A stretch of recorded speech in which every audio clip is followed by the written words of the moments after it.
Pakistan will, maximum by 2030, it would be part of the global. Bangladesh আমাদের হারানো ভাই, পাকিস্তানের পররাষ্ট্রমন্ত্রী বাংলাদেশকে হারিয়ে যাওয়া ভাই উল্লেখ করে সম্ভাব্য সব উপায়ে সহযোগিতার ঘোষণা দিয়েছেন পাকিস্তানের উপপ্রধানমন্ত্রী ও পররাষ্ট্রমন্ত্রী ইসহাক দার। তিনি বলেছেন, বাংলাদেশ আমাদের হারানো ভাই এবং পাকিস্তান তাদের সম্ভাব্য সব ধরনের সহযোগিতা করবে। বৃহস্পতিবার ইসলামাবাদে এক সংবাদ সম্মেলনে তিনি এই মন্তব্য করেছেন বলে জানিয়েছে দেশটির ইংরেজি দৈনিক মিনিট মিরর। সংবাদ সম্মেলনে পাকিস্তানের কূটনৈতিক বিচ্ছিন্নতা 1 বছরের মধ্যে শেষ হয়েছে বলে মন্তব্য করেছেন ইসহাক দার। তিনি বলেন, আমাদের পররাষ্ট্র দপ্তর বলেছে আমরা অর্থনৈতিক কূটনীতি অনুসরণ করব।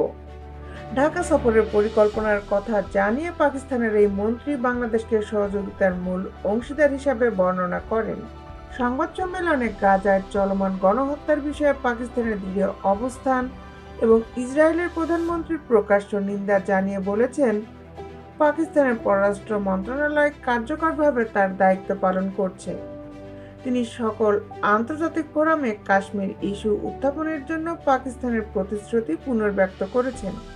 ছাত্র জনতার আন্দোলনের মুখে গত 5ই অগস্ট শেখ হাসিনার নেতৃত্বাধীন সরকারের পতনের পর থেকে বাংলাদেশের সঙ্গে সম্পর্ক উন্নয়নে নানা ধরনের পদক্ষেপ নেওয়ার ঘোষণা দিয়েছে পাকিস্তান। এরই অংশ হিসেবে সম্প্রতি পাকিস্তানের দক্ষিণাঞ্চলীয় বন্দর নগরী করাচি থেকে একটি পণ্যবাহী জাহাজ সরাসরি চট্টগ্রাম বন্দরে নোঙর করেছে।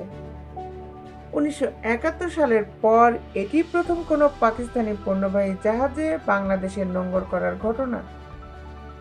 গত সেপ্টেম্বরে জাতিসংঘে অধ্যাপক ইউনূস ও পাকিস্তানের প্রধানমন্ত্রী শেহবাজ শরীফের মধ্যে বৈঠকের ঘোষণায় উল্লেখ করা হয় যে দুই দেশই বিভিন্ন স্তরে পারস্পরিক সহযোগিতা জোরদার করেছে। দেশ বিদেশের আপডেট নিউজ পেতে আমাদের সাথেই থাকুন। Justice television, Dhaka.